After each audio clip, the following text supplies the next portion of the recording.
Buenas tardes. Hoy aquí en presencia de algunos estudiantes, vamos a dar inicio a la clase de Derecho Romano el día de hoy. ¿Qué día es hoy? 5 de junio. Está pautada para las 2 de la tarde. Bueno, 2 y 5 vamos a dar inicio. En la plataforma se encuentran ya las actividades montadas de la planificación. La planificación se montó ya hace algún tiempo atrás, donde se explicó que para la primera actividad se va a realizar un ensayo que es para el 10 de junio. Ese ensayo debe ir en 2 cuartillas. Esas 2 cuartillas debe ser cómo se realiza un ensayo en forma parafraseada, lo que se pueda entender como tal de esa actividad y el tema. El tema, pues hoy vamos a hablar un poco sobre el tema, que es la historia del derecho romano, la historia de cómo surge Roma, esas circunstancias, y de ahí va a salir el ensayo. Les vamos a dar más o menos una introducción para que se pueda buscar la información. 2 cuartillas o 2 hojas máximo. El 3 de julio está establecido el mapa conceptual. Ese mapa conceptual debe ser como, bueno, como se establece un mapa conceptual como tal, con cuadritos, rayitas, líneas, va montado en la plataforma también. El 22 de julio hay una exposición virtual. Pueden elegir entre la persona como tal, la persona en el derecho romano, y la esclavitud. Cualquiera de esos 2 temas para realizar la exposición virtual. Es un video donde ustedes se van a grabar exponiendo. Dentro de ese video se va a establecer un límite máximo de 2 minutos y medio, no más de eso.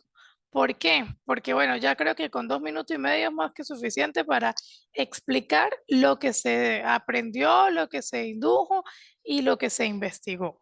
El tema pues es libre, pueden escoger entre esos 2, entre la persona o la esclavitud. Se van a grabar y montan el video. Ahí están las instrucciones de cómo se va a montar el video dentro de la plataforma. Y para finalizar, dentro de las actividades, tenemos el 10 de agosto. Vamos a trabajar sobre un glosario de términos. Máximo 25-30 palabras, no más de eso. De 25 a 30 palabras. En ese glosario de términos, ahí en la plataforma se encuentra el tema al cual se va a evaluar y se va a trabajar sobre eso. Creo que es sobre la familia en Roma. Entonces, el pater de familia, de ahí vamos trabajando eso. Bueno, también vamos a trabajar una actividad que va a ser un tipo de debate. Ahí en la plataforma, en la planificación, estaba la fecha. Vamos a ir trabajando lo que es el acumulativo para lo último, por si a última instancia a alguno le faltó algo, entonces bueno, ahí vamos acumulando y vamos revisando las actividades. Vamos a ir interactuando dentro de la plataforma. Vamos a iniciar. Con esto ya, bueno, ya sabemos sobre las actividades como tal que se desarrollaron y que se van a desarrollar dentro del trimestre, y se le da la bienvenida a nuestra materia. Romano es una materia un poco histórica, pero es muy bonita porque pues de ahí inicia el derecho. Es una de las bases fundamentales y las más importantes dentro del derecho. De hecho, las instituciones que se mantenían dentro de Roma se establecen todavía hoy en día en nuestro derecho, algunas de esas instituciones. Por ejemplo, la prescripción, la posesión, la mayoría de las instituciones las tenemos todavía en nuestro derecho civil e incluso penal. Algunos delitos de esa fecha pues todavía son vigentes dentro de la fecha. Sin embargo, pues hay que tener conciencia que como evoluciona la sociedad, evoluciona el derecho. Y pues como así evolucionan, pues ellos se va evolucionando pues la terminología jurídica. Bueno, mi nombre es Gretel Sarangel y vamos a iniciar. La historia en Roma es que la ciudad se fundó en el 753 antes de Cristo. Eso fue a orillas del río Tíber por personajes legendarios, hijos de Rea Silvia y el dios Marte. ¿Quiénes eran esos hijos? Rómulo y Remo. Estos hijos son hijos de Marte, del dios de la guerra, y Rea Silvia, descendiente del héroe troyano Eneas. Ellos fueron arrojados, así nomás nacieron como un bebé que llora y los arrojaron por el río Tíber por esa circunstancia de que decían de que los iban a matar y era mejor arrojarlos para que sobrevivieran y ellos fueron arrojados en una canasta por ese río, ahí río abajo, recogidos y amamantados por una loba. O sea, una loba, un animal, una loba como tal. La loba llamada Luperca, en su guarida en el Monte Palatino, eso es por allá en Roma, Italia, esas ciudades. Eso forma parte de la historia como tal, de esa mitología que surgió. Entonces dice que luego de ser creados por unos pastores que los tomaron como hijos propios. O sea, luego de eso, pues aparecieron unos pastores humanos y los tomaron como hijos propios y los criaron dentro de su casa, pues dentro de su terreno. El mismo lugar donde fueron amamantados por esa loba, fundaron la ciudad. Rómulo más tarde mató a su hermano Remo por una disputa por el coste de la entrada de la ciudad. O sea, había una discusión en la entrada de la ciudad y el uno se quería quedar con una parte y el otro con la otra y a la final, pues Rómulo mató a su hermano Remo. Esa disputa y eso entonces se llama Roma porque es la ciudad de Rómulo. De allí viene el nombre de Roma, que hoy en día todavía se llama Roma. La ciudad es la ciudad de Rómulo. Luego vamos a pasar a la evolución histórica de la Roma antigua. Pues Roma inicia como tal en la monarquía. En esa monarquía se establece la historia de lo que les estoy comentando, de Rómulo, Remo, de la loba que los amamantó y todas esas circunstancias que se dieron dentro de esa historia como tal. En esa monarquía fueron en el 753 al 509 antes de Cristo. En ese momento es cuando se inicia la evolución histórica de la Roma, Roma antigua como tal, de Roma. Ajá. Seguidamente viene otro momento histórico, otra evolución. Dentro de ese momento histórico viene la República, donde estaban los pretorianos y todas esas circunstancias que se establecían allí. En la República fueron dentro de los años de 509 y 27 antes de Cristo. Es allí donde se establecieron formas importantes para regir el derecho. Y seguimos con otro momento que es el imperio.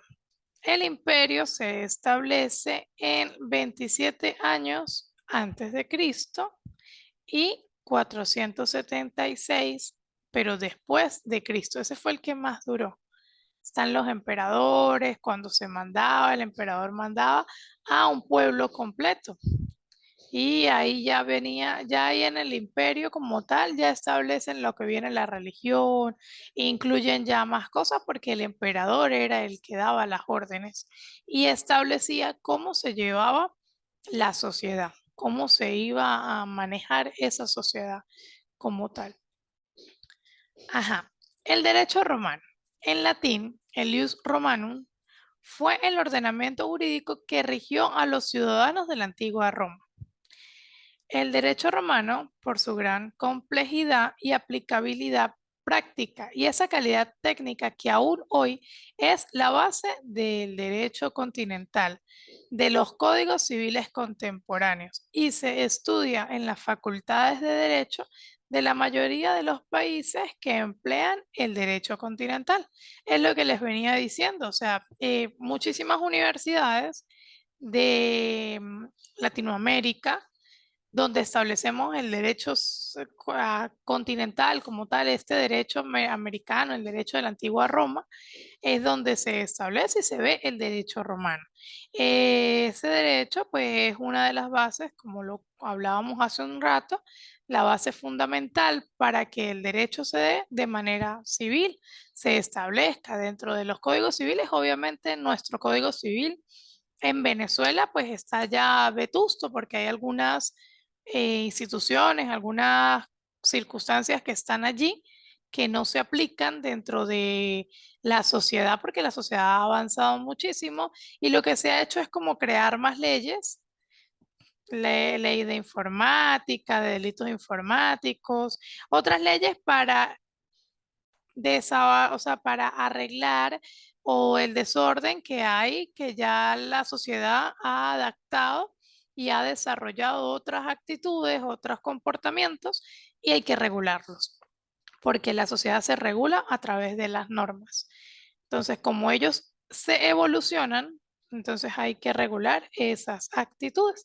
Para que esas actitudes se regulen, pues tenemos que hablar de que existen códigos y esos códigos como tal, los códigos son el compendio de leyes, que existen varias leyes y da el compendio de leyes, es el Código Civil.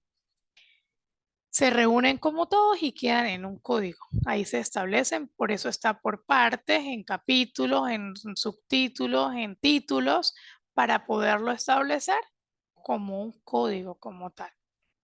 Su importancia histórica e influencia en la ciencia del derecho, porque el derecho es una ciencia. Entonces, derecho es una ciencia. Y esa ciencia, porque estudia la sociedad como tal, entonces esa ciencia se extiende también a los países del common law. Se manifiesta en la pervivencia de las numerosas instituciones jurídicas latinas en la actualidad, como la hipoteca, la teoría del contrato, en la gran cantidad de expresiones jurídicas latinas. Aquí trabajamos mucho los contratos. Si vas a arrendar un bien inmueble, ahí existe un contrato. Si lo vas a comprar, también hay un contrato, un documento que se realiza y se protocoliza ante el registro. Y así establecía también en la parte de la Roma, o sea, de Roma antigua, de la Roma que establecían derechos romanos, establecían los contratos, establecían las hipotecas, establecían los derechos reales, el derecho a tener mi bien como en mi posesión, la posesión. Entonces es allí como damos inicio a establecer las conductas humanas, porque no por el lapicero vamos a discutir todo, no, ya yo lo compré, yo di un dinero, hay una factura que establece donde es una propiedad. Entonces, una propiedad es un derecho real. Un derecho real es un derecho que se establece dentro de la parte romana como tal. Los principios dogmáticos fundamentales cuando se habla de derecho, se habla de la palabra que tiene dos acepciones. Está el derecho objetivo y el derecho subjetivo. El derecho objetivo es el conjunto de normas jurídicas por las que se rige una sociedad. Entonces, aquí en nuestra sociedad actual, pues tenemos varias normas jurídicas por las cuales nos regimos.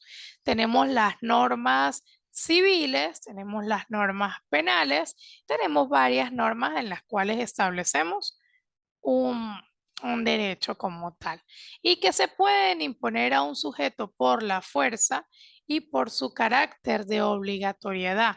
El poder del Estado, ahí hablamos de que el Estado como tal, el Estado en ese momento, el Estado romano, podía ejercer ciertos derechos y obligaciones ante los ciudadanos romanos, ¿sí? Ellos le establecían el carácter, compórtate así para que no te suceda esta circunstancia, ve por este camino, porque si te vas por este, entonces vas a tener una responsabilidad y por lo tanto es obligatorio.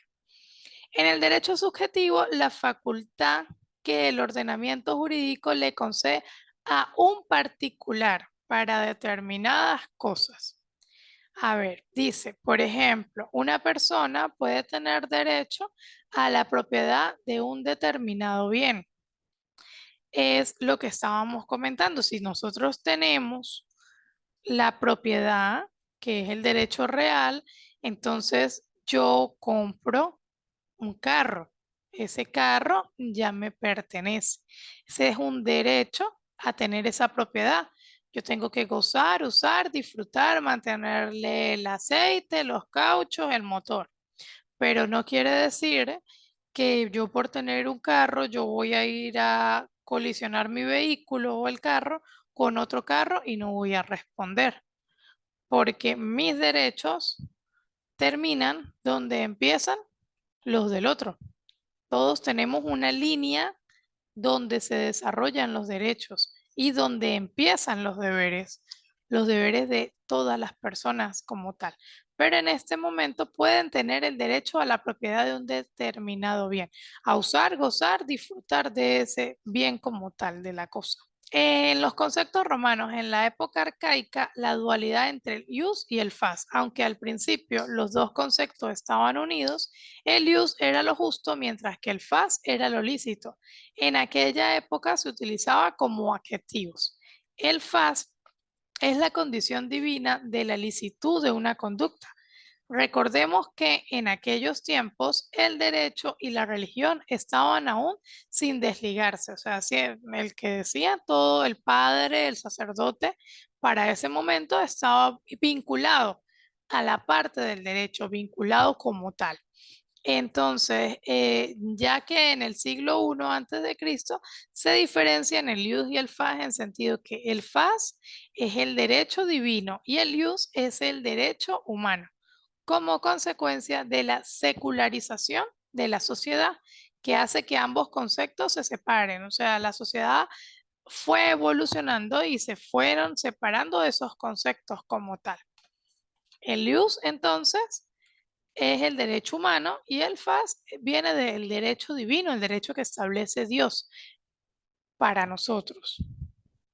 En el derecho romano se dividía en dos tipos: derecho privado, que son las leyes que regulan las transacciones comerciales, y el derecho público, que se refiere a todas las leyes creadas para proteger a los ciudadanos. El derecho público es muy parecido a lo que trabajamos hoy en día en nuestra sociedad, como las leyes que se establecen en la parte pública como tal. El Código Penal es un derecho público porque ahí establece delitos de instancia pública y de instancia privada. En el derecho privado, pues existen las leyes de arrendamiento. Esas son leyes que regulan transacciones comerciales, pero en nivel privado. Ajá. El derecho romano tiene tres acepciones o tres preceptos básicos y muy importantes dentro de este derecho romano como tal, y esos son los principios del jurista Domicio Ulpiano. Esos conceptos pretorianos durante el mandato del emperador Alejandro Severo, 222-235. Ajá, primero, vivir honestamente o honeste viviré. Yo más o menos en latín ahí. Ajá, segundo, no dañar a nadie. Alterum no le adere. Y tercero, dar a cada uno lo suyo. Estos también pues los toman como parte de los preceptos básicos, inclusive de la justicia, porque vivir honestamente, no dañar a nadie, dar a cada uno lo suyo. La equidad y la justicia son diferentes, sin embargo, vamos a trabajarlos dentro del derecho romano como los preceptos básicos. En vivir honestamente se trata de llevar una vida pública, honesta y transparente, aunque por el contrario implica violar las leyes, por tanto ser susceptible a sanciones. ¿Sí? El que viola las leyes es sancionado. Toda acción trae una consecuencia. Segundo, no dañar a nadie. Si hace daño a terceros, entonces se hace obligatorio restituir de alguna forma ese agravio físico, material, moral a través de la aplicación de la ley. Existe la persona que hace un daño a cualquiera, lo que acabo de explicar, de la colisión o el choque de un vehículo con otro, pues tiene que responder y dejar ese vehículo por lo mejor posible como estaba antes para dar de alguna manera físico, material o moral ese daño que se responder por esa circunstancia. Dar a cada uno lo suyo. Si se cumplen los acuerdos, entonces cada uno recibirá lo que les corresponde según lo pactado. Si yo pacto que este lapicero lo va a tener una semana yo y una semana otra persona, entonces hay que respetar los acuerdos. A la semana se entrega y a la otra semana se devuelve. El incumplimiento de un convenio implica un acto de desigualdad para una de las partes, por lo tanto se hace necesaria una administración de justicia, establecer por qué hubo esa falta o esa deficiencia como tal. Dentro de las características del derecho romano, en el derecho se caracterizó por establecer normas que imponen deberes sociales y establecen las bases de la convivencia de la población. Ellos establecieron las normas de cómo vivir y cómo establecerse porque era lo esencial en el momento. Reflejar importantes cambios del orden jurídico de la antigua Roma. Ellos establecieron el ordenamiento y entonces hacían los cambios según cómo iban evolucionando o cómo iban viendo lo que necesitaban. Ser el antecedente de la división de los poderes y del derecho civil de la actualidad. Ellos dividieron los poderes, ¿sí? En público, en electoral, ellos establecieron los poderes y hicieron esa división de poderes.